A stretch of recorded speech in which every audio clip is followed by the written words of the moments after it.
Friends, welcome back to Krishna classes. आज हम लोग क्लास 10th की जो हमारी कंप्यूटर एप्लीकेशंस की सीरीज रनिंग में थी उसमें अपना लेक्चर नंबर 18 पढ़ेंगे, जिसका टॉपिक है सिम। जी हाँ, ये वही टॉपिक है जो आजकल हम मोबाइल फ़ोन्स में सबसे ज़्यादा इस्तेमाल करते हैं। हर एक मोबाइल फ़ोन में आज के टाइम पे सिम का सबसे ज़्यादा इंपॉर्टेंट होती है, ज़रूरत होती है, इंपॉर्टेंस होती है। बिना सिम के वो मोबाइल फ़ोन एक सिंपल डिब्बा होता है, एक बॉक्स होता है, एक मशीन होती है, एक डिवाइस होती है, जिसका कोई यूज़ नहीं है। इसलिए हर एक मोबाइल के साथ जब भी आप कोई नया मोबाइल खरीदने जाते हैं, परचेज करने जाते हैं, फॉर एग्जांपल अगर आप एक नए यूज़र हैं, आप फर्स्ट टाइम अपनी लाइफ में मोबाइल परचेज कर रहे हैं, तो आप क्या बोलेंगे कि सब भाई साहब मुझे इसके साथ एक सिम भी दे दीजिए। तो आपको सिम अलॉट कर देगा आपका आईडी प्रूफ लेकर।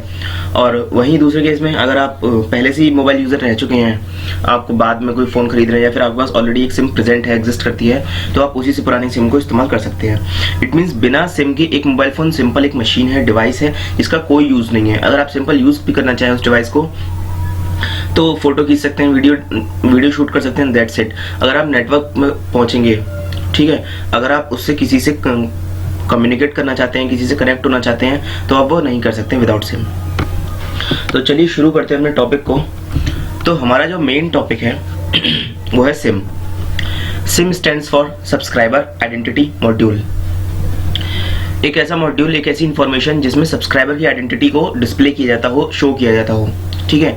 सिम दिखने में भले ही बहुत छोटी है, लेकिन वो आज के टाइम पे भी इतना बड़ा टॉपिक है। अगर मैं उसको यहाँ पर एक्सप्लेन करना स्टार्ट कर दूँ पूरे अच्छे तरीके से, डिटेल में पहुंच जाऊं, तो पूरा दिन निकल जाएगा, लेकिन फिर भी उसका एक्सप्लेनेशन खत्म नहीं होगा। इसलिए मैं इस टॉपिक में ज़्यादा डिटेल में नहीं जाऊंगा, ज़्यादा डिस्कस नहीं करूंगा, ब्रीफ में हम लोग बात करेंगे, ठीक है। ब्रीफ एक्सप्लेनेशन दूंगा मैं इसका। तो सिम की फुल फॉर्म क्या है? सिम किसके लिए स्टैंड करता है? Subscriber identity module. A SIM securely stores the IMSI number and it's की। सिम क्या करता है? IMSI नंबर को स्टोर करता है। अच्छा, अब ये IMSI नंबर क्या होता है? IMSI stands for international mobile subscriber identity. Actual में हम लोग जो बोलते हैं कि हमारा फ़ोन नंबर ये है, मेरा फ़ोन नंबर ये है, उसका नंबर ये है, जो फ़ोन नंबर्स होते हैं उन्हीं फ़ोन नंबर्स को, जिनकी एक्चुअल टेक्निकल वर्ड है, टेक्निकल लैंग्वेज है, टेक्निकल लैंग्वेज में उसको IMSI नंबर बोला जाता है, international mobile subscriber identity. It means एक ऐसी आइडेंटिटी, एक ऐसा मोबाइल नंबर जो इंटरनेशनली अवेलेबल हो और इंटरनेशनली उस पर हम कम्युनिकेट कर सकते हैं, उससे कॉन्टैक्ट कर सकते हैं। फॉर एग्जाम्पल मेरे पास एक नंबर है, मेरा फ़ोन नंबर इंडिया का है, और अगर इन केस मेरा कोई रिलेटिव या मेरा कोई फ्रेंड जो फिलीपींस में रहता है और वो मुझसे कांटेक्ट करना चाहे, तो वो क्या करेगा? डायरेक्टली मेरे नंबर पे कॉल कर सकता है। इट मीन्स मेरा नंबर और उसका नंबर, हम दोनों के नंबर क्या है? इंटरनेशनल नंबर्स हैं। हम आउट ऑफ द कंट्री भी कम्युनिकेट कर सकते हैं अपने मोबाइल नंबर से। इसलिए सिम के अंदर एक चीज़ होती है जिसको हम बोलते हैं IMSI number, that stands for international mobile subscriber identity. इसके साथ साथ उसकी एक की भी होती है, ठीक है। इसमें लिखा हुआ है एंड इट्स की। ये जो की है ये इसी के रिलेटेड की होती है, मतलब IMSI नंबर से ही रिलेटेड होती है। हर मोबाइल नंबर की, हर फोन नंबर की एक अपनी की होती है, अपनी इंडिविजुअल डिफरेंट की होती है। इस की से फायदा ये होता है कि वो की आपको किसी और को नंबर लेने नहीं देती है। फॉर एग्जाम्पल मेरे पास एक नंबर है और मेरे नंबर पे जैसे मैंने नंबर परचेज किया, मेरा नंबर एक्टिवेट हुआ। एक्टिवेट होने के बाद मेरे नंबर की जो की है, रिलेटेड की, वो भी एक्टिवेट हो गई। एक्टिवेट होने के साथ अगर कंपनी को ये बात नहीं पता कि ये नंबर एक्टिवेट हो चुका है और वो किसी और को अलॉट कर देते हैं ये नंबर बाय मिस्टेक, हालांकि ऐसा होता नहीं है, बाय मिस्टेक अगर वो किसी को नंबर अलॉट कर देते हैं, तो उस केस में वो नंबर उसका दूसरे अदर पर्सन का एक्टिवेट नहीं होगा। वाई? जस्ट बिकॉज क्योंकि उससे रिलेटेड जो भी की थी वो मेरे सेल फोन में, मेरे मोबाइल फोन में एक्टिवेटेड है ऑलरेडी, ठीक है। उसमें मेरी इंफॉर्मेशन स्टोर हो चुकी है। अब वो किसी और की इंफॉर्मेशन को तब तक स्टोर नहीं करेगा जब तक कि मैं अपने नंबर को डीएक्टिवेट ना कर दूं परमानेंटली, ठीक है। जब तक कि मैं अपने नंबर को डीएक्टिवेट ना कर दूं परमानेंटली।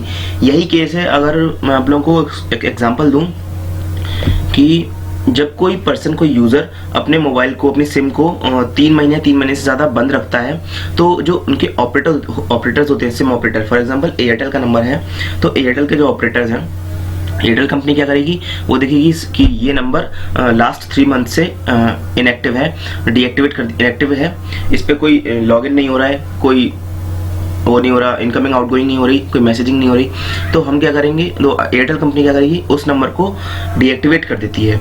डीएक्टिवेट करने का मतलब वो पहले करती है टेम्पररी डीएक्टिवेट। टेम्पररी डीएक्टिवेट करने के बाद वो वेट करती है कुछ मंथ्स के लिए कि हो सकता है जिस यूज़र का ये नंबर हो, उसका मोबाइल खो गया हो या कोई किसी भी केस में वो बाद में अपना नंबर रिस्टार्ट करवा सके, रीएक्टिवेट करवा सके। लेकिन जब रीएक्टिवेट कराने की जो टाइम पीरियड होती है, वैलिडिटी टाइम लिमिट होती है, वो एक्सपायर हो जाती है, वो ओवर होती, फिनिश हो जाती है, तो उसके बाद जो एयरटेल ऑपरेटर है वो उस नंबर को परमानेंटली डीएक्टिवेट कर देता है। परमानेंटली डीएक्टिवेट करने के बाद वो नंबर उनके स्टोर रूम में वापस आ जाता है। अब वो नंबर उनके लिए नया हो गया, वो किसी भी यूजर को अलॉट कर सकते हैं, आइदर द सेम यूजर और द डिफरेंट यूजर। क्लियर है? तो इसीलिए हर सिम के पास अपना IMSI नंबर होता है और एक रिलेटेड की होती है। यही कारण है कि दो मोबाइल नंबर्स कभी सेम नहीं हो सकते, एटलीस्ट एक डिजिट का डिफरेंस जरूर होगा।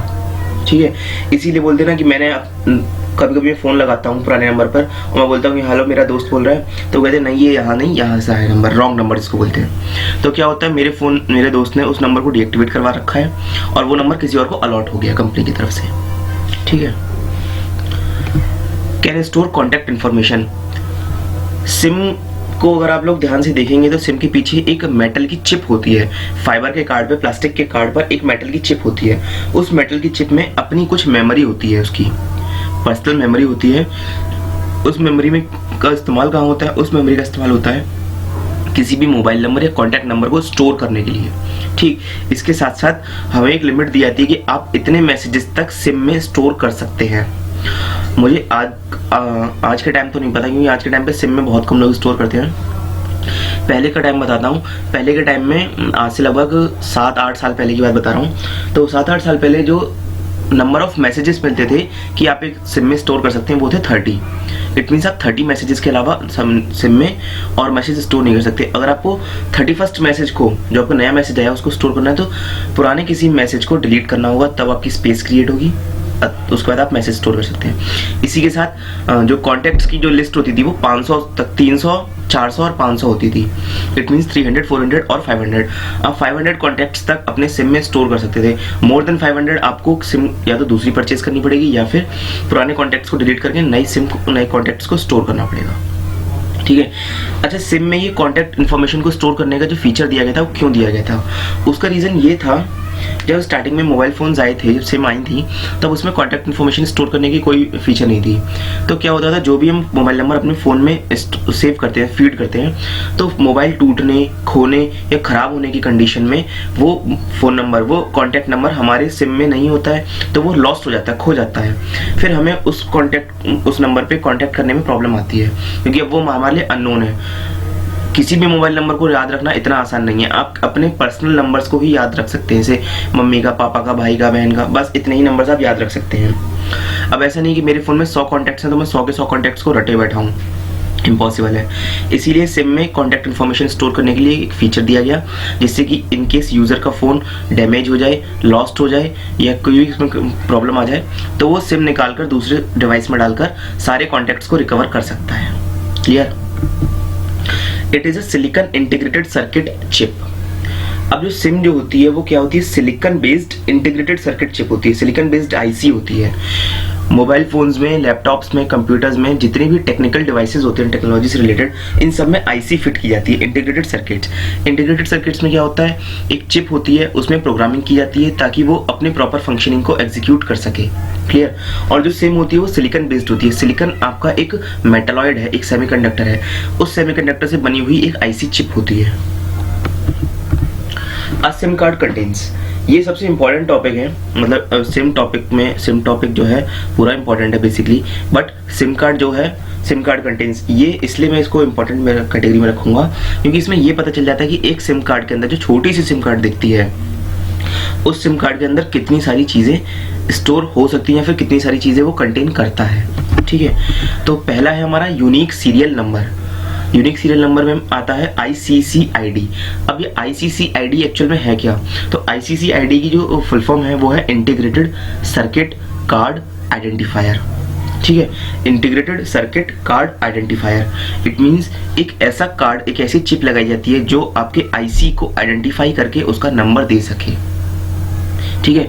अगर इसको मैं किसी और एग्जांपल से रिलेट करूं तो आप लोगों को पता होगा, देखा होगा आप लोगों ने, आप जब भी कोई मोबाइल फ़ोन परचेज करने जाते हो तो उस मोबाइल फ़ोन के पीछे एक IMEI नंबर होता है, IMEI। ठीक, वो IMEI नंबर क्या होता है? वो आपके मोबाइल फ़ोन का, सेल फोन का डिवाइस का नंबर होता है। ठीक, सेम नंबर कहाँ से मिलता है आपको? Unique serial ID number. आप लोगों ने देखा होगा जब भी आप कोई सिम परचेज करोगे तो सिम के पीछे एक स्टिकर लगा होता है, एक पर्ची लगी होती है जिसमें बारकोड होता है, मोबाइल फ़ोन नंबर होता है, ठीक, जो आपके एक्चुअल 10 डिजिट्स का होता है। उस 10 डिजिट्स के नंबर के अलावा नीचे एक और नंबर लिखा होता है जो 10 डिजिट्स से लंबा होता है, बड़ा होता है, लेंथ में ज़्यादा होता है, मोर देन 10 डिजिट्स होता है। ठीक, उसी नंबर को हम बोलते हैं ICC ID, unique serial number. Next इसमें आता है IMSI नंबर। IMSI नंबर के बारे में पहले भी डिस्कस कर चुका हूँ, international mobile subscriber identity number. जो हमारा एक्चुअल में मोबाइल नंबर या फ़ोन नंबर होता है उसी को बोलते हैं IMSI number. Security authentication and ciphering information. Security authentication क्या होता है? आपने देखा होगा जब भी आप कोई सिम परचेज करके लाते हो तो आपको सिम एक्टिवेट नहीं मिलती है। एक्टिवेट इसलिए नहीं मिलती है क्योंकि वो सिक्योरिटी पर्पज से अभी वेरीफाइड नहीं होती है, ऑथेंटिकेट नहीं हुई होती है। तो हम क्या करते हैं, अपने सिम को खरीद के लाते हैं, परचेज करते हैं और उसको अपने मोबाइल फ़ोन में इंसर्ट करने के बाद जो हम सिम परचेज करते हैं उसको अपने मोबाइल फ़ोन में इंसर्ट करने के बाद हमें बोला जाता है कि आप टोल फ्री नंबर पर कॉल करके इस सिम को एक्टिवेट कीजिए, वेरीफाई कीजिए। ठीक है, तो हम उस टोल फ्री नंबर पे कॉल करते हैं, सामने से एक ऑपरेटर पूछता है, हमारा नाम पूछता है, हमने जो ID प्रूफ दी होती है उस ID प्रूफ के बारे में वेरीफाई करता है कि ये क्या ID प्रूफ हकीकत में असली है या फेक है। इन सब सिक्योरिटी मेजर से गुजरने के बाद ही तभी आपका एक सिम वेरीफाइड होता है और ऑथेंटिकेट होता है, तब जाके आपका एक सिम कार्ड एक्टिवेट होता है। ठीक है, उसी के बाद आपके सिम कार्ड में नेटवर्क्स आना स्टार्ट होते हैं और तभी आप सिग्नल कैच करते हैं आपके सिम कार्ड और आप अपने फ़ोन से या सिम से कांटेक्ट कर पाते हैं, किसी को कम्युनिकेट कर पाते हैं। Is that clear? इसके बाद नेक्स्ट आता है साइफरिंग इन्फॉर्मेशन। साइफरिंग इन्फॉर्मेशन जो होती है, साइफरिंग इन्फॉर्मेशन में जो वर्ड दे रखा है cipher, it means a method to convert a plain text into a cipher text. Cipher text एक ऐसा टेक्स्ट होता है, एक ऐसी इन्फॉर्मेशन होती है, एक ऐसा मेथड होता है जिसमें टेक्स्ट को एक ऐसे फॉर्मेट में कन्वर्ट किया जाता है जो इजीली अंडरस्टैंडेबल ना हो। इट मीन्स एक ऐसी लैंग्वेज बीच में जो कोई भी इजीली समझ ना सके।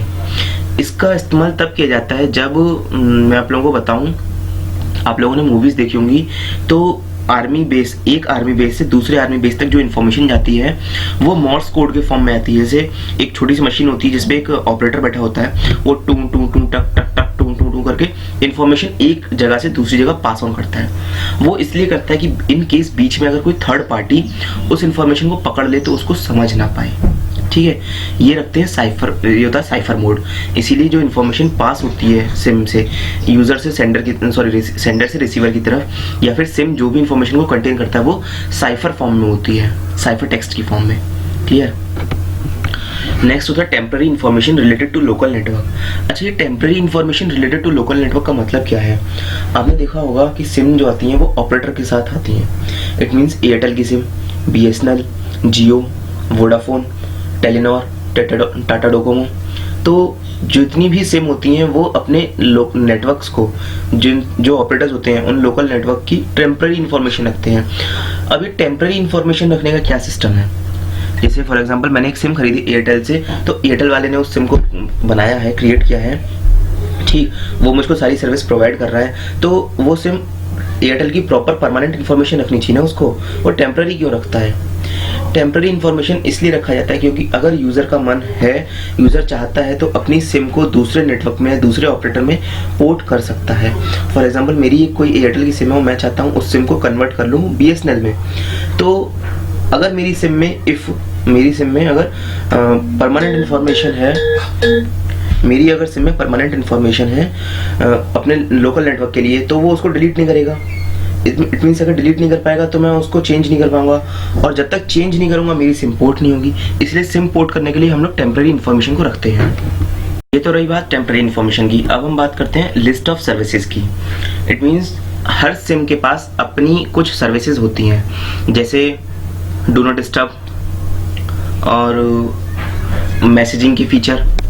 ठीक है, उसके साथ साथ बहुत सारी से फीचर्स होते हैं, जैसे वैल्यू एडेड सर्विसेज, कुछ गेम्स आते हैं सिम के साथ, मोबाइल फ़ोन के अलावा सिम के साथ भी कुछ गेम्स आते हैं। आज के टाइम का मैं कुछ कंफर्म नहीं कह पाऊंगा, लेकिन पहले जब मोबाइल फ़ोन से स्टार्ट हुए थे, जब नोकिया चलता था, नोकिया का मार्केट था, नोकिया की डिमांड थी, उस टाइम पर कुछ ऐसी सर्विसेज आती थी। उसके साथ बहुत सारी सर्विसेज होती हैं, जैसे कि अभी मुझे कुछ याद नहीं आ रहा है, मैं आप लोगों को बता दूंगा। तो इस तरीके से लिस्ट ऑफ सर्विसेज आती थी। फॉर एग्जांपल DND अभी बता चुका हूँ, डू नॉट डिस्टर्ब की। नेक्स्ट इसमें आता है 2 पासवर्ड्स। हर सिम के पास अपने 2 पासवर्ड होते हैं। अब ये 2 पासवर्ड एक्चुअल में होते क्या हैं और ये क्यों होते हैं? जैसे मेरा फ़ोन है तो मेरे फ़ोन के पास खुद के 2 पासवर्ड होते हैं। 2 पासवर्ड जैसे, एक तो वो जिसको मैं एज ए यूज़र सेट करता हूँ, एक वो जो कंपनी सेट करके देती है कि अगर यूज़र अपना पासवर्ड भूल जाए और मैं कंपनी के पास जाऊँ कि मेरा फ़ोन अनलॉक कर दीजिए, मेरी ये ID प्रूफ है, तो वो मेरे फ़ोन को अनलॉक कर सकते हैं। तो इसमें हम पढ़ लेते हैं 2 पासवर्ड क्या है। पहला होता है pin. Pin stands for personal identification number. It is for ordinary use. ये पिन जो होता है वो यूज़र के लिए होता है। आप लोग कभी देखना, सिम में एक पिन सेट करने का भी ऑप्शन होता है, एक फीचर होता है जिसमें आप सिम के ऊपर लॉक लगा सकते हैं। अगर आप अपना मोबाइल फ़ोन रीस्टार्ट करें, ठीक, मतलब टर्न ऑफ करके शट डाउन करके दोबारा से रीस्टार्ट करें, तो रीस्टार्ट होने से पहले आपको एक पिन पूछेगा, आपको वो पिन डालनी पड़ेगी, इनपुट देना पड़ेगा, उसके बाद ही आपका फ़ोन वो एक्सेप्ट करेगा। ठीक है, इट मीन्स वो फ़ोन आपका तभी रिस्टार्ट होगा जब आप उसमें पिन करेक्ट डालेंगे। अब जो दूसरा आता है वो होता है PUC, पर्सनल अनब्लॉकिंग कोड। ये होता है फॉर पिन अनब्लॉकिंग।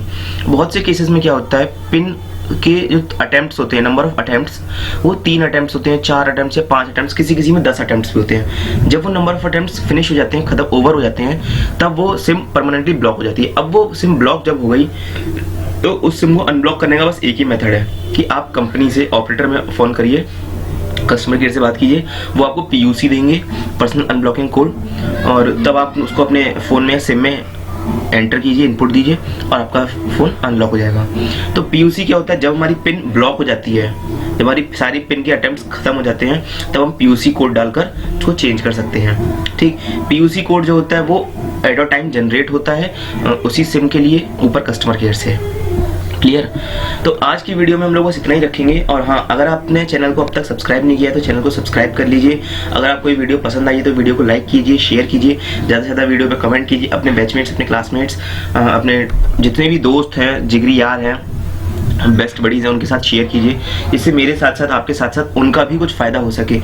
मैं आप लोगों से एक रिक्वेस्ट करना चाहूँगा कि आप वीडियो पर ज़्यादा से ज़्यादा लाइक कीजिए, जिससे कि मैं इनकरेज होता रहूँ और नई नई वीडियोस को आगे जल्दी बनाता रहूँ। इसी के साथ मेरा एक क्वेश्चन भी है आप लोगों से, जो लास्ट 2 वीडियोस से मैं पूछ रहा हूँ। अब ये जो सीरीज़ चल रही है, सीरीज़ में पहली यूनिट चल रही थी, ख़त्म होने वाली है। इसके बाद मैं सोच रहा हूँ एक नई सीरीज़ स्टार्ट करने की, जिसमें मेरे पास 2 ऑप्शन है। फर्स्ट है HTML and second one is Python. अब आप लोग मुझे कमेंट बॉक्स में कमेंट करके बताइए कि मैं HTML को स्टार्ट करूँ या पाइथन को। अगर मैं आप लोगों को बताऊँ तो फिलहाल CBSE बोर्ड में पाइथन का जो है वो हट चुका है, मतलब इस साल के लिए कोविड-19 की वजह से पाइथन वाला सिलेबस रिड्यूस हो चुका है। हालांकि वैसे सिलेबस है, नेक्स्ट सेशन से सिलेबस पाइथन के साथ आएगा, बट फिर भी मैं आप लोगों से पूछना चाहता हूँ कि HTML स्टार्ट करनी है या पाइथन। कमेंट बॉक्स में मुझे कमेंट करके बताइए। और इसी के साथ साथ आप लोग कमेंट बॉक्स में ये भी बताइए कि ICCID जो हम लोगों ने पढ़ा था, यूनिक सीरियल नंबर, ICCID, उसकी फुल फॉर्म क्या है, वो किसके लिए स्टैंड करता है। फिलहाल इस वीडियो में इतना ही। Thank you students.